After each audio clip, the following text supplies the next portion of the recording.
Audio Jungle.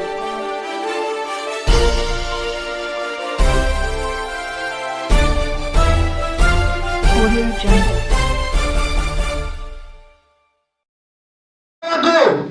నేను శిక్షించను.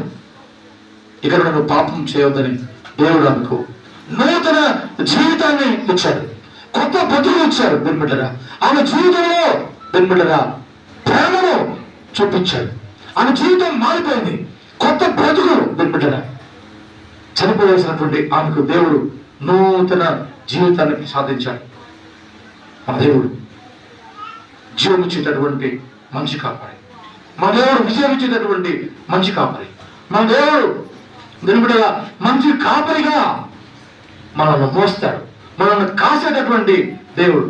మరియు మన దేవుడు మరి మంచి యజమానిగా, ప్రధాన యాచకుడుగా మన కోసం ప్రార్థన చేసేటటువంటి దేవుడు. నిలబడగా మన దేవుడు మన పెద్ద అన్నగా మనల్ని పల్లదానికి నడిపించడానికి లోకానికి వచ్చాడు.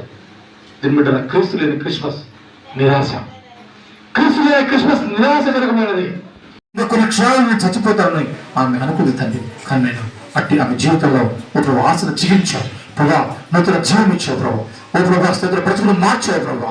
దేవా స్తోత్రాలు ప్రభు అయినా ఓ ప్రభు ఈ లోకము శిక్షించడానికి, ఈ లోకము తన తప్పులు తన చూట్లు కానీ వేరే వాళ్ళ తప్పులు శిక్షించడానికి ప్రయత్నం చేస్తుంది. కానీ ఆయన మా ప్రభు తండ్రి స్తోత్రాలు ప్రభు. నువ్వు అందరి జీవితాల్లో తప్పును క్షమించే దేవుడు తండ్రి. ఓ ప్రభు క్షమించి ఆయన మా ప్రభు నామానికి మహిమకరంగా జీవించే ఓ ప్రభు తండ్రి శాంతి బిడ్డగా, ఓ ప్రభు తండ్రి ఆయన ప్రేమ బిడ్డగా, ఆయన విశ్వాసి బిడ్డగా ఆ బిడ్డను మీరు ఆస్వాదించారు. గొప్ప దేవస్థానంలో మేము కూడా మా శేష జీవితాలు నామానికి భయంకరంగా జీవించడానికి కృపా చేతులు దీవించమని మరి మా ప్రభు రేపు ఆదివారం, మా ప్రభు వచ్చే ఆదివారం మరి బాప్తిజం తీసుకోవడానికి ఓ ప్రభు తండ్రి బిడ్డలను ఆయతపరచండి. ఓ ప్రభు పురుగుపడి కృపలో జ్ఞాపకం చేసుకోమని ఎవరైతే ఇంకా వేసే నిజమైన రక్షకుడిని నమ్మలేదో, హృదయంలో విశ్వసించలేదో పరిశుద్ధాత్మగా అట్టి వారితో మీరు మాట్లాడారు, మీరు కార్యం చేయమని మా ప్రభు రక్షకుడు యేసు నామములో ఈ ప్రార్థన అడుగుబడి.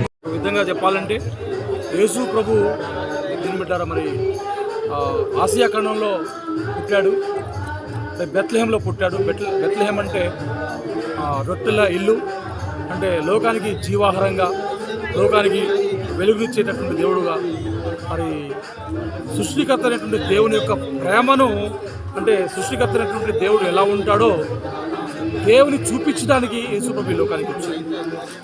ఇక రెండవదిగా చెప్పాలంటే దీని బిడ్డరా మరి దేవుని ప్రేమను లోకానికి చూపించడానికి, అశాంతితో పాపంతో మరి ఉన్నటువంటి లోకానికి దేవుని ప్రేమను చూపించడానికి యేసుప్రభు లోకానికి వచ్చాడు. మాత్రమే కాదు, నలుగురి వారిని మరి విడిపించి మరి సువార్తను ప్రకటించి జీవితాల్లో వెలుగును నింపడానికి ప్రభు వచ్చాడు. యేసు ప్రభులో ఏ పాపం లేదండి, ఆయన పాపము లేని నరుడు. యేసు ప్రభు సంపూర్ణ దేవుడు, ఆయన సంపూర్ణ మానవుడు.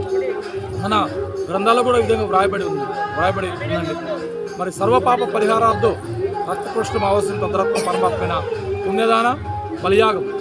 సర్వమానవాళి పాపం కొరకు పాపం లేని నరుడు చనిపోవాలా. ఎందుకంటే పాప క్షమాపణ కలగాలంటే రక్తం కావాలి. మరి మనం చేసేటటువంటి బలు వలన పాప క్షమాపణ కాదండి. అందుకే మనం చేసే పాపాలు క్షమించబడాలంటే మనకు మనిషిని రక్తం కావాలా. మరి సంపూర్ణ దేవుడు సంపూర్ణ మనిషిగా మారి, శరీరధారిగా మారి మన కోసం రక్తం చెందించాడు. అందుకే మరి ఆయన నామంలో రక్షణ, ఏ నామంలో రక్షణ లేదండి, యేసు నామంలోనే రక్షణ ఉన్నది. రక్షణ అంటే ఎవరైనా వాగులో